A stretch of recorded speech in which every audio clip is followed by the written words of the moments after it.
Thank you. So again, my name is Ford Barber. I am a district director for the Farm Service Agency, which is a really fancy way of saying I'm responsible for a few different offices throughout Eastern New York, including two of our credit sites or two of our loan offices. One of the weird things about FSA is we actually kind of split offices into two categories. There are farm program sites, which is more or less in every county across New York State.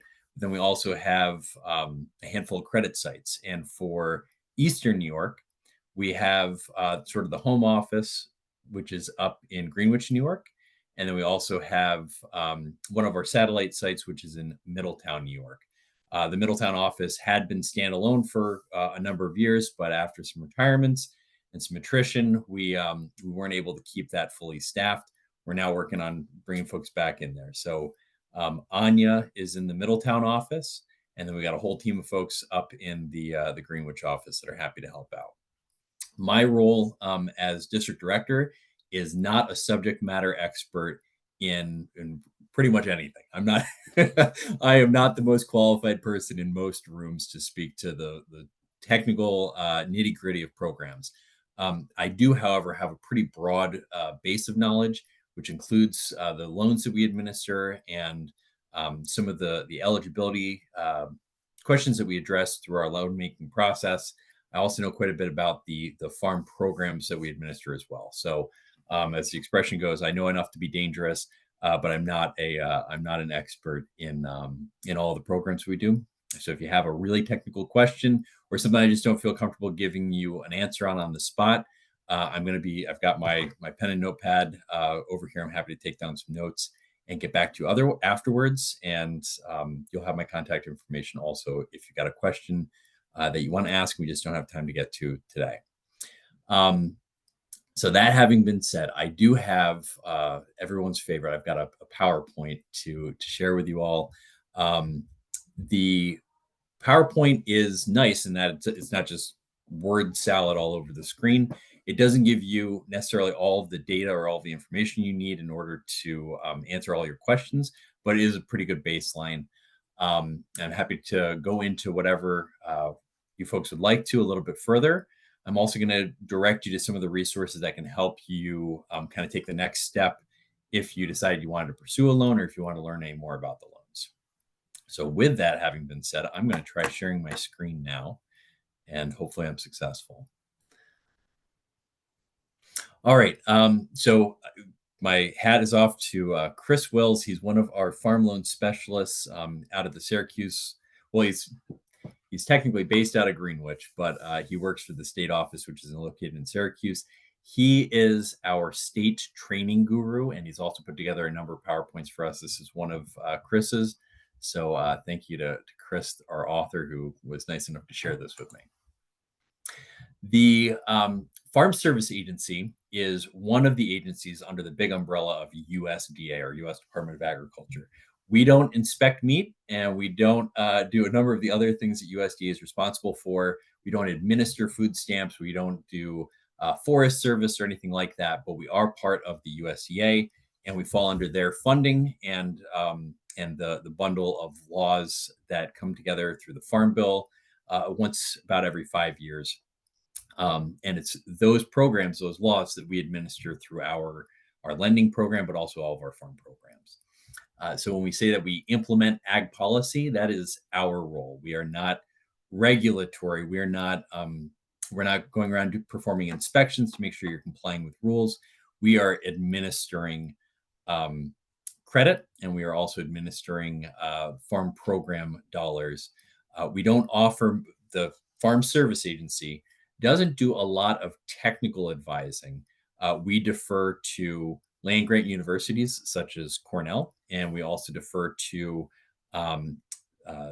NRCS, which is Natural Resource Conservation Services. They perform most of the technical assistance. We do a lot of just program work, getting dollars out the door, and helping to connect farmers to services that might be a benefit to them. The Farm Service Agency is responsible for a handful of different processes or a handful of different initiatives. We administer credit. That's what we're going to talk about today. But we also have conservation programs. We have disaster assistance programs. We call them commodity programs here, but really what they've kind of become is price support programs. So for some major commodities, if they are traded on sort of a global market or a large market, and the price of those commodities tanks for an extended period of time, then these programs kind of step in to try to keep the prices stable or the market stable. And so farm marketing programs kind of go hand in hand with that as well. There are over 2,100 service centers nationwide.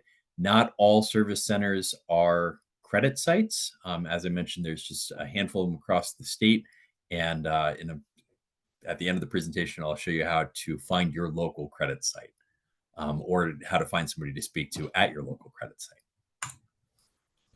Farm Service Agency, as I mentioned, is broken down into two different kind of camps.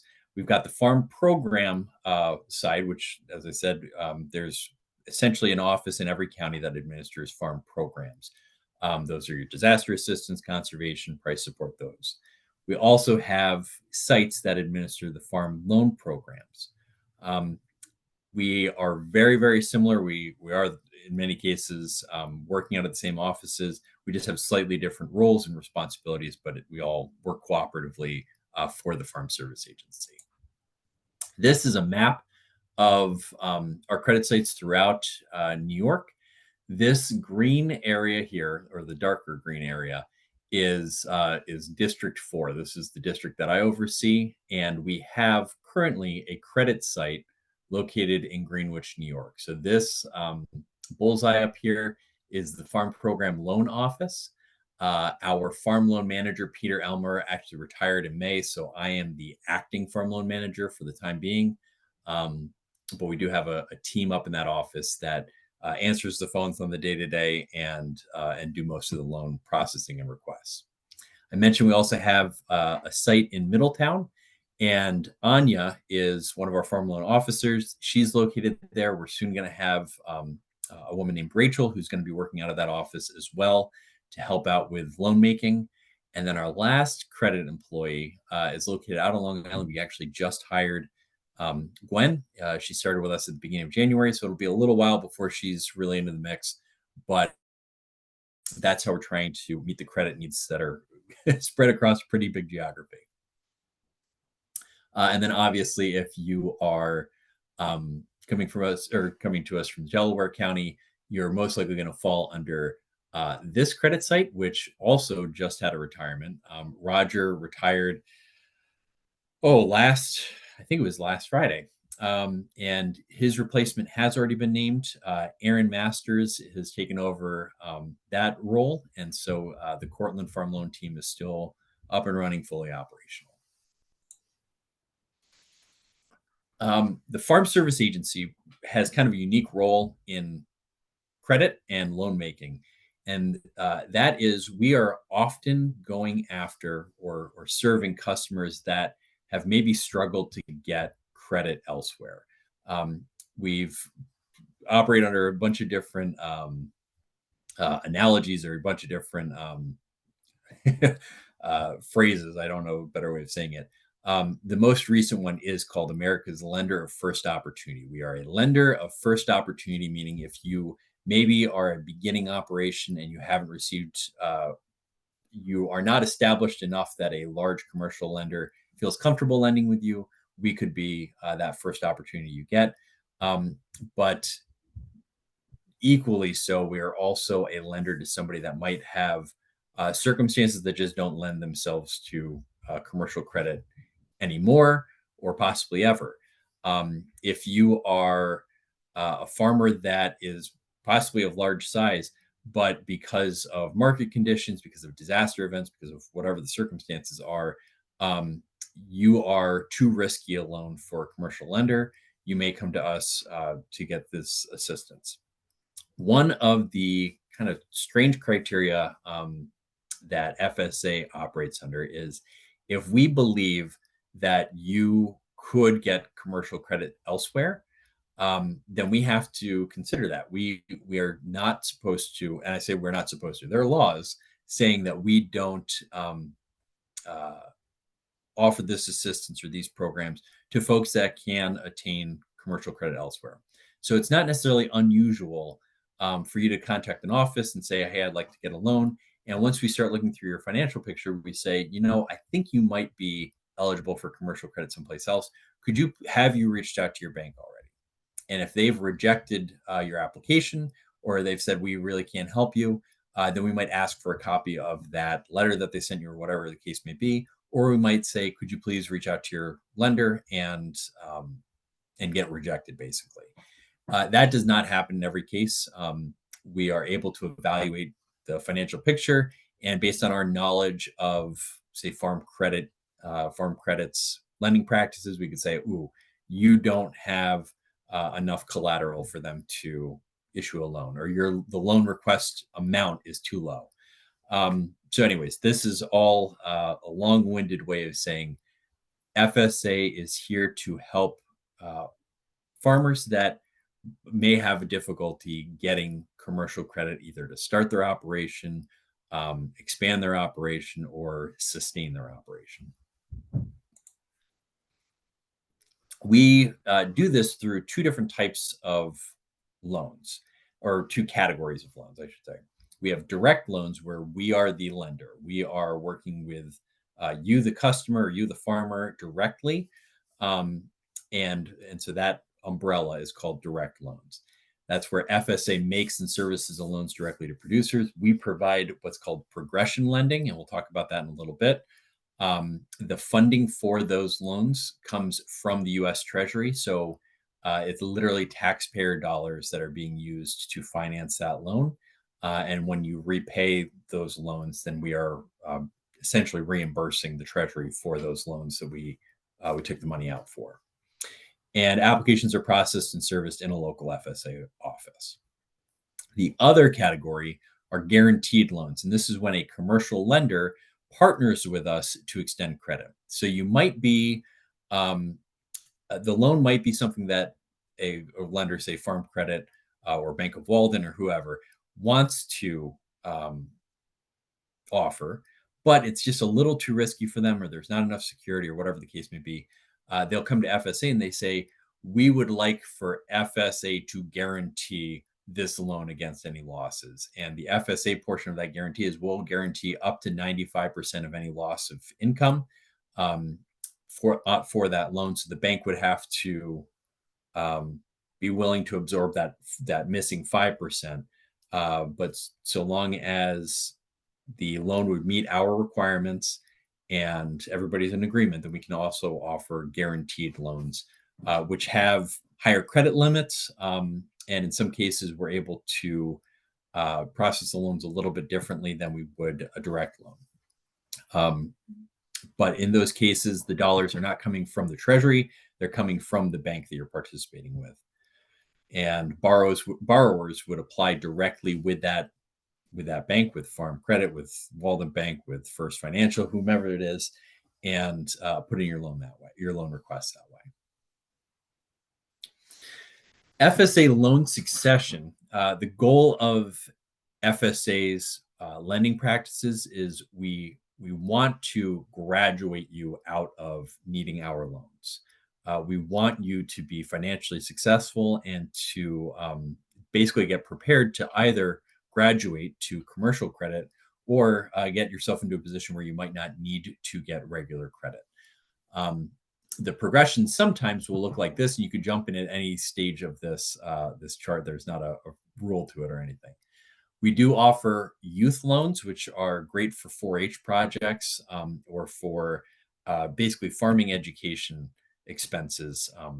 It could be something like we're going to have we're going to raise show cows, and so this money would help to purchase your first show animal.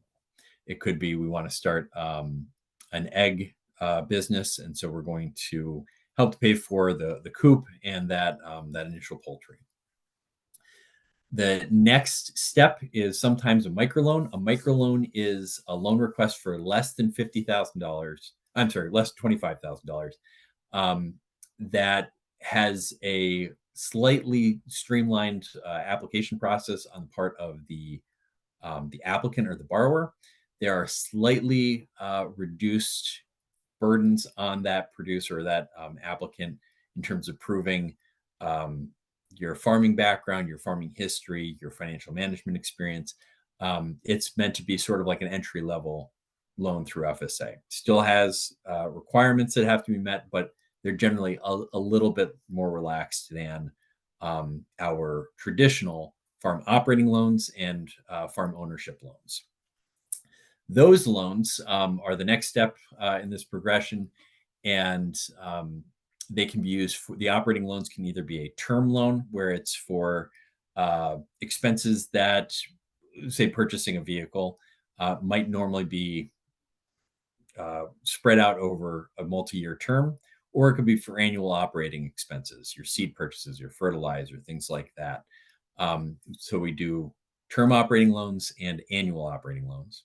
And then farm ownership loans are for purchasing farm property or making improvements to existing farm properties. The next step in the progression would be to graduate from direct loans, where we're the lender, to guaranteed loans, where you'd be working with your commercial bank, establishing a relationship with them, and then eventually moving into non-guaranteed commercial credit, which is just you're a customer of that bank and they don't require you to get a guaranteed loan through FSA. So that's what a progression through our lending practices could look like. I think I've mentioned progression lending a couple of times. It's also been called supervised credit. One of the goals of FSA, while we're your primary lender, is we want to help equip you with the education, the skill, the experience to be successful at managing your finances, identifying potential operational shortcomings, things like that. And that can happen a few different ways. One of the ways that we do that is just simply through the interactions with our office. If you get a loan with us, each year you're going to go through some level of an operational review. It could be us calling you up and having a chat with you about how this past year went. We could be dropping in to see how the farm looks and to talk to you about how closely your results on the farm matched what your plan was for that year. We also will do more in-depth reviews where we'll ask you for, hey, could you send us your financial results? Could be your tax returns from last year, so that we can compare those analytically to what the plan was and make any adjustments that might be necessary. We offer some advice or some assistance with record keeping. We are not record keepers or bookkeepers for businesses, but we do help to identify ways you can maintain records in accordance with our lending practices, but also kind of general financial best practices. Borrower training is something that's sometimes required. I say sometimes required. Every loan that we issue will ask the question, is borrower training required or is it being waived? The default assumption is that every loan we're issuing is going to have some piece of borrower training associated with that. That could be financial management training, or it could be just ag training. It could be running the business training or running a farm operation training. That training can be waived if you have already completed training courses, or if you have already established the business and have clearly demonstrated sound practices in these different areas. That's a discussion you would have with whoever your loan officer is at the time that they're processing your loan. Annual financial and production analysis, that's part of those operational reviews I mentioned a second ago. And then the last piece, that graduation to commercial credit, that's the ultimate last step for us in your lending relationship. We want you to graduate to commercial credit if it's available to you. That means that we've done our job. We've helped equip you, and you're ready to participate solely with those commercial lenders. FSA direct loans. I mentioned operating loans and farm ownership loans. The operating loans can be issued for up to $400,000, and this amount does change not very regularly, but up to once a year, it could be adjusted. But currently, it's up to $400,000 with between a 1 and 7 year term for operating loan expenses. Um, at least 1 year of farm management experience is required for getting one of those operating loans. And farm management is a little bit subjective, but a good way to look at it is, was I calling the shots? Was I running or managing this farming operation? So if you had on your resume, farm manager anywhere in your title or manager anywhere in your title, there's a good chance you've got management experience. Um, but that's not always the case necessarily. The same way I might have grown up, and I, truth of the matter, I grew up on a vegetable farm in upstate New York. And so I had lots of experience around a farm, but I was never responsible for cropping decisions or really for marketing decisions. I had roles leading field crew, leading harvest crews, and selling at roadside markets. But I didn't actually have management experience that I would, as a lender, consider adequate for saying, yeah, I have farm management experience. So that is a discussion. There's not a one size fits all answer. There's not a definite yes, definite no answer. It is a conversation, and it is a little subjective. For farm ownership, in our direct loans, we can lend up to $600,000 with a term anywhere between 10 years and 40 years. In general, we want to give you the shortest term possible that is going to provide you with a viable financial answer. If we look through this and we say, could you make the payments on a 10-year term? Yes, but your cash flow is going to be really restricted, and we think that that's going to put you into a rough spot. We might extend that out to 20 years or 30 years. We like to not extend out to 40 years right off the bat if we can help it, because that takes away a little bit of our servicing opportunity in the future. It's like if we give you our best and final offer right off the bat and something doesn't go right with the operation and we're already extended out to 40 years, we don't have any place to go from there. So while 40-year terms are an option, they're not the most typical mortgage that we'll do. Farm ownership loans do require 3 years of farm management experience. And that can be tough because a lot of folks will go into farming and they say, I want to buy this property so that I can start farming. And that's kind of the paradox of our loans. We need that management and that farm operating experience in order for us to entrust taxpayer dollars to that farming venture with a good with a reasonable expectation of successfully repaying that loan. So in the case of I need this money in order to buy this property, we might not be able to conduct that loan. However, we could look at what are some other alternatives. Could you enter into a lease to own agreement or arrangement with that landowner, where you are potentially doing an operating loan through us to help finance your annual operating expenses, help to make your rent installments, but you are working towards purchasing that loan. And once you have the number of years of experience that we require, we could look at doing a farm ownership loan at that point. There's lots of opportunities, but I think it is really important to just know that farm ownership, 3 years of farm management experience, is one of the biggest barriers standing in the way of getting a farm ownership loan right off the bat. And as I said, there's lots of ways that we can work sort of within those boundaries, but I just want to make sure everybody's expectations are kind of set clearly.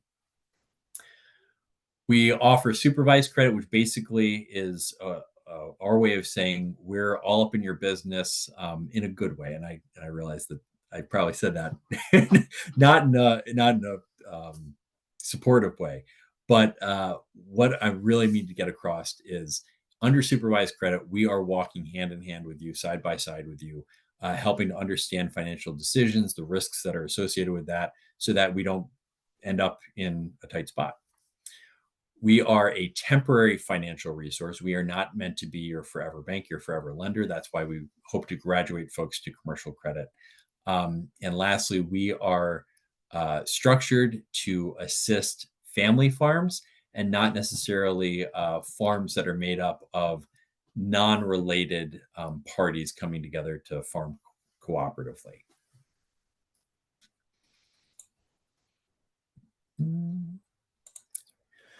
Direct operating loans. I mentioned 1 to 7 year terms.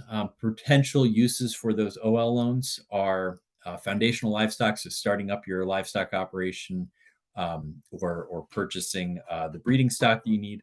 Refinancing of farm debts could be eligible, and refinancing of farm debts, not personal debt. Equipment purchases, farm reorganization. So if you needed to buy out a member of your business, possibly, or if you need to make minor real estate improvements and repairs, that could be covered through the term OLs as well. This last category, the soil and water conservation practices, we do have conservation loans, which are meant to be sort of a bridge loan to help you pay for the upfront costs of installing one of these practices before you get reimbursed through a conservation easement or a conservation agreement. Annual operating loans. So the ones we looked at previously on that last slide were term operating loans. For annual operating loans, those expenses could include market livestock. So if you were purchasing feeder cattle that you're going to raise and then slaughter, that could be an annual operating use. Cropping inputs, seed, fertilizer, family living expenses, feed, supplies for the farm that are expected to be used up in the same year. So maybe you purchase plastic clamshells to put your mixed greens into, or you need to buy paper bags or something like that. Those supplies could count as an annual operating expense. And generally speaking, annual operating expenses are covered. Direct farm ownership loans are for real estate farm purchases or construction. They carry the 10 to 40 year repayment windows. No down payment is required. We can do down payments to reduce your lending amount. They're not required, but it's obviously a good financial practice to do a down payment. Potential uses for these loans could be to acquire or enlarge a farm property, to make a down payment on a farm property. Joint financing arrangements are not uncommon, especially when it's an expensive property that you're purchasing. Let's just imagine that you are going to be purchasing a $1 million farm, and we can only lend up to $600,000 on our side. We might go into joint financing with a commercial lender that would lend on the balance, that other $400,000, in order to secure that purchase price. Capital improvements to property. So renovating an existing barn, installing a grain bin or something like that. Those could all be covered under farm ownership loans as well. And then the fees and costs associated with the transaction, closing costs, attorney fees, things like that. Specific eligibility or criteria specific to farm ownership loans. Individuals who own the farm real estate must also own at least 50% of the farm operating business. So if I am purchasing the farm, I also need to be the farmer of at least 50% of that farm operation. If an LLC that maybe is made up of other family members purchases the ground, but I'm the farmer, then that might not meet that requirement either. It has to be that the person or persons purchasing that property must also make up at least 50% of the entity that's operating the farm. The applicant or one or more members constituting a majority interest for the entity must have participated in the business operation for at least 3 out of 10 of the prior years or years prior to the application date.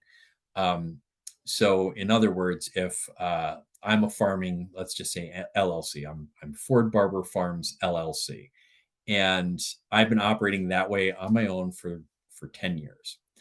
I now bring in 2 outside members. They're going to get, say, 75% of the business. They're bringing lots of cash to the business, or maybe not there, but 2 other people are coming in, and they control 75% of the business.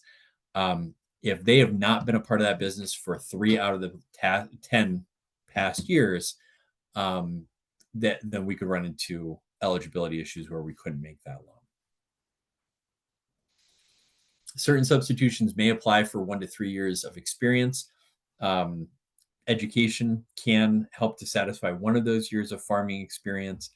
There are other considerations. I'm not overly familiar with all of them, so I'm just going to table that topic. If you have specific questions about eligibility, that's a great thing to bring up with your loan officer. And the last thing, a SCORE program mentor. SCORE is a USDA-funded mentorship program that helps walk people through different aspects of business. It's not necessarily specific to farming. It can be, they have SCORE mentors for things like estate planning and transition planning and all kinds of different stuff. But a SCORE program mentor is somebody that participates in the SCORE program. Interest rates. These are really outdated, so we're going to skip these. We're going to come back. I've got a website up that shows you what the current interest rates are. Youth programs, youth loans. I'm going to go out on a limb and say we probably don't have anybody on the call that's going to qualify for a youth loan. So I'll put the slide up. It'll be on the YouTube feed. But to just briefly say, it's for loan amounts of a maximum of $5,000. The borrower needs to be at least 10 years old, but not older than 21 years of age. And it is designed to finance income-producing ag-related projects. Microloans. Microloans are for up to $50,000. I know that earlier in the call I said $25,000. And that's my mistake. We have microloans in 2 different areas. We have microloans for these farm loan programs, and then we also have microloans for the farm storage facility loan program, which I can talk about later, but that's handled by the farm program side. It is a simplified application and paperwork process compared to the traditional loans, and there are reduced security requirements for those microloans. They allow applicants with limited experience to have an opportunity to gain farm management experience. It eliminates the use of high-cost personal loans and credit cards. For FSA loan eligibility, we have certain fundamental criteria, and this applies to almost all of our programs. If you have a controlled substance conviction, then you could be ineligible for our loans or for our programs for a time. It is not a lifetime ban, but it is a temporary ban on participation from some of our programs. Legal capacity, basically meaning that you can lawfully borrow money. So if you're an LLC or some sort of corporation, it needs to be in your charter or your bylaws that you can incur debt. We also need to make sure that you meet the most basic legal requirements to be extended credit. So if you are not in full capacities of your financial making decisions, then it would be reckless to lend to you. So pretty broad category. Citizenship, you must be a United States citizen or a lawful alien in order to have access to our direct loans, or to FSA credit, I should say. If you are delinquent on federal debts and judgments, so if you haven't paid federal income tax, you've got a delinquent debt, then we would not be able to lend to you until that gets cleaned up or addressed.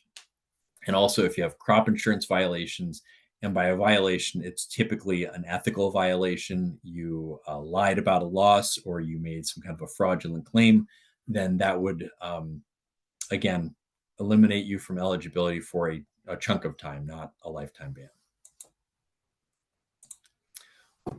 Sorry, I gotta navigate to my screens again. All right, more loan eligibility. You must be the owner and operator of a family farm. So again, if it's myself and my buddy from high school, we're not related by blood or marriage, then we would not be an eligible farming entity under any normal circumstances. Managerial ability. you have to demonstrate an ability to run this operation in order to, again, ensure taxpayer dollars are guarded against fraud, waste, and abuse. Your entity composition must meet one of our recognized standards. So if you're saying that you're an LLC, we would require things like your articles of incorporation and your filing information with New York State. Credit elsewhere, I talked about that earlier. That is saying you are not able to secure funding through a different commercial source. And lastly, credit history. We don't require a credit score of anything. We do, however, require acceptable credit history. So if you have a history of delinquent payments or bankruptcy or something like that, that could make you ineligible for our loan. Again, it's a little bit subjective, but you have to demonstrate good credit history in order for us to lend to you. Responsible credit history, I should really say. Decision factors for FSA loans. We look at these key criteria. Eligibility. Are you eligible for that loan? Feasibility. Does this plan make sense? Does it seem likely that it's going to cash flow? Security. Are there enough assets to secure that loan in the event of a foreclosure or a catastrophic loss of any kind? Are there any environmental risks? Will us lending this money result in any risk to the environment? And then the last piece is credit history. Do we have a likely repayment path forward? What is needed to apply? This is the really simplified checklist of what's required. Your application package, which has been dramatically simplified in recent years from a whole bunch of forms to basically one form. So that application package, a copy of your business plan, or at least a narrative with your application that describes the business plan. Financial statements, we're going to need the most recent 3 tax years for the business and for the individuals, as well as balance sheets, current financial information. We would like a copy of your resume, or at least a description of your education, farm experience, training, basically a summary of yourself. And then lastly, we are going to require financial and production records. So if you've been growing lettuce for the last 5 years, we would need at least the most recent 3 years worth of production evidence. If you know that last year was a really lousy year because of excessive rainfall, you might want to provide us with additional years so that we can show that your yields are better than maybe this past year would indicate. Application processing times are changing constantly, and it's always based on workload and the availability of staff. In general, our operating loans will have an average of 3 months from application submitted to closing. Those timeframes change dramatically based on how complete your application was when you submit it, how complicated your operation is, and how much field work is going to be involved in underwriting that loan.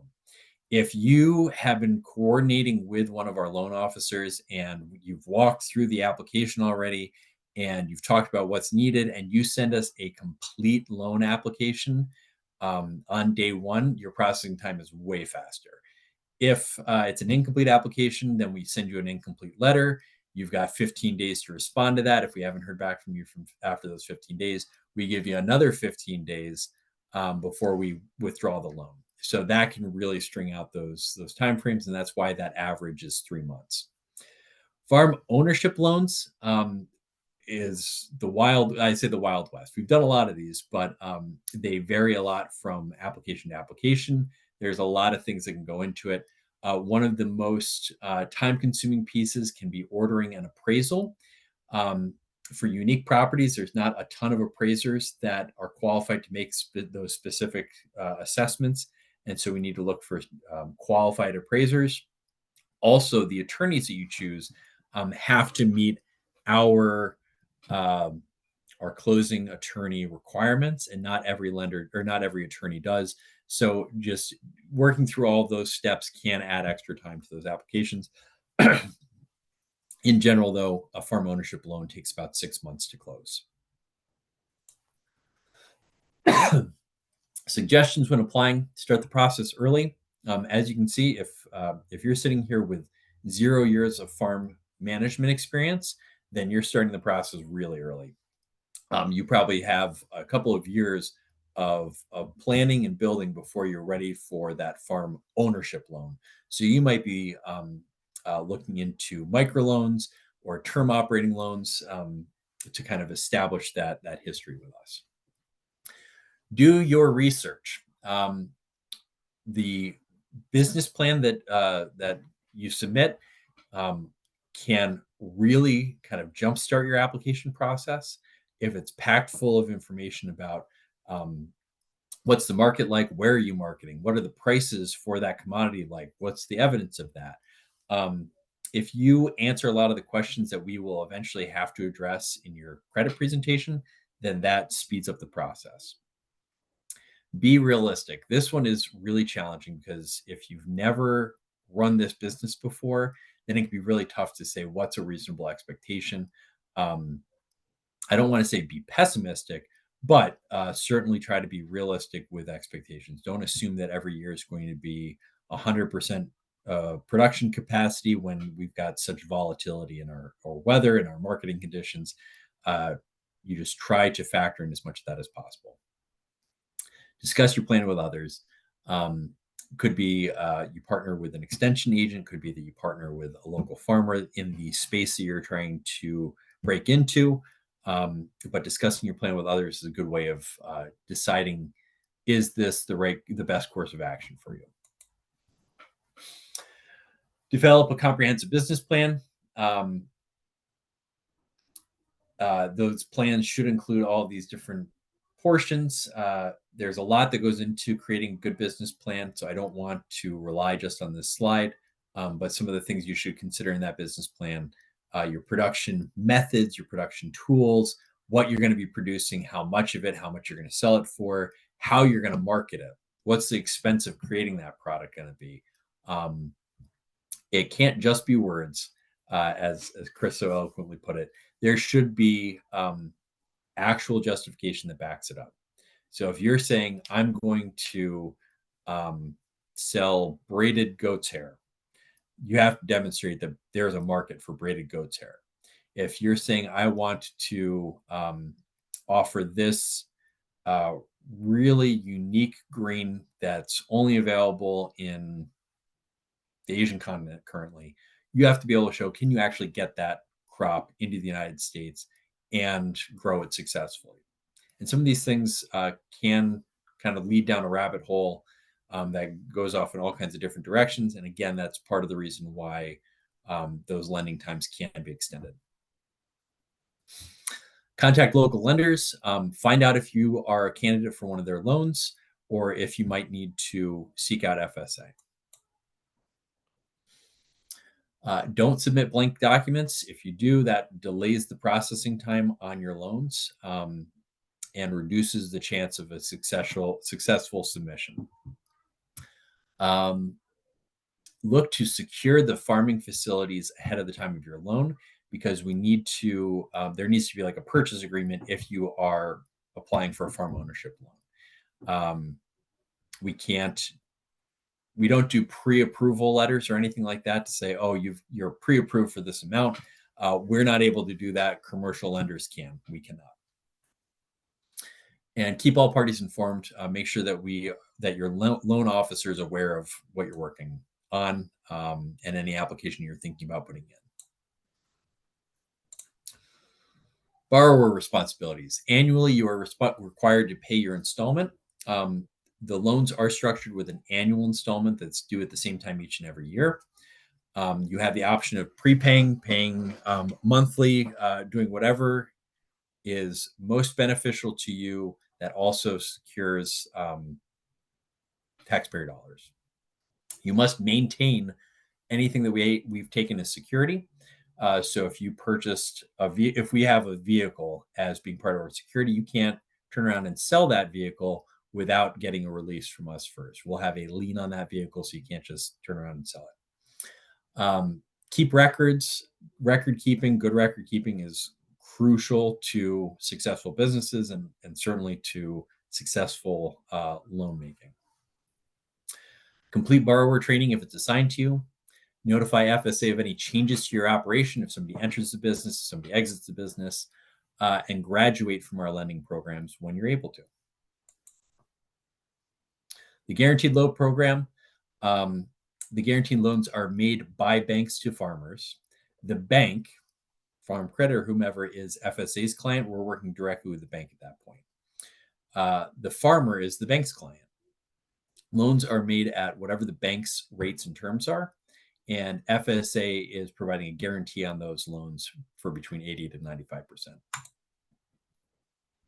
Farm storage facility loan. I mentioned this briefly earlier, and we're circling back to it. This is administered by farm program offices. FSFLs are, again, a great option if you might not meet some of the requirements for traditional farm loans. If you were trying to renovate a farm storage structure, so a hay barn, a cooler, or a grain bin, then we can offer financing for that through our FSFL program. There is all kinds of flexibility in this program. There's it's also typically a little easier to approve loans through this. It doesn't have the same security requirements because typically whatever storage we are renovating or whatever storage you are purchasing and installing, that's our security for these loans. Very flexible, cover a lot of different types of operations and a lot of different types of storage and handling equipment. FSFL interest rates, these are super old. So again, I apologize. These are not current rates. They are double this amount due to the current state of credit in the country. These are a couple of resources. FSA.USDA.gov, I'm going to take you to in just a minute. This is sort of a great entry point for anybody looking for any information about FSA. Farmers.gov was specifically created with farmers in mind to help you navigate through our systems and our services. It's also a very slick resource, full of good stuff if you want to know about growing organically, if you wanted to know what's available for beginning farmers and ranchers. Farmers.gov is great. You can also subscribe for FSA newsletters by going to this website and clicking on and entering your information to subscribe. Is there anything you want to show us on the website right now, Ford? That would be helpful for folks. I'd love to. I feel like USDA websites can be scary. Can be. If you've never seen them navigated before, they certainly can be. Farmers.gov is definitely a good step forward. It makes it a little bit easier to search what you're looking for. But from the FSA.USDA.gov website, you come over here to programs and services, and you can find a farm loan program tab. This is going to take you to this screen where it's got nothing but information about farm loans, including what are the current interest rates in effect. So very helpful, quick, easy to find resource, easy to navigate. Also has what's called the loan assistance tool. This was launched a few months ago. Very helpful for getting connected to the right type of loan for your business, your stage in business, and lets you begin kind of putting together your application. And so in the news, it says here, USDA launches the loan assistance tool to enhance equity and customer service. This is the press release that talks about this tool. Great resource. The other thing that I wanted to point out from this USDA website is if you click on state offices, you can then go to New York. And this is the New York State specific page for FSA. And if you click on this county offices link in either of these locations, you're going to get a map of New York. You can select a specific county, and then it will tell you the farm program office first down here, or first with whatever the address is for that local office. And then it will also tell you who the farm loan manager is tied to that office or serving that office currently. Um, Full disclosure, Heidi is not actually our farm loan manager. What she is the gatekeeper for new borrowers looking to contact somebody and talk to somebody about an application. FSA, about 10 months ago, um, got caught up with what a lot of commercial lenders have been doing, which is we have loan originators. Heidi is one of those loan originators. She's called a loan analyst, and she helps walk people through the application process. She's got one focus, and that is to answer producers' question or new borrower questions, help them walk through to getting a complete loan application, and then handing that complete application over to the loan officer that's going to do the actual underwriting. So Heidi is one of our originators. If you wanted to reach out to Heidi directly, you would be able to click on her email address to get in touch with her. So that's this helpful resource to find out who you can talk to about farm programs or about farm loans.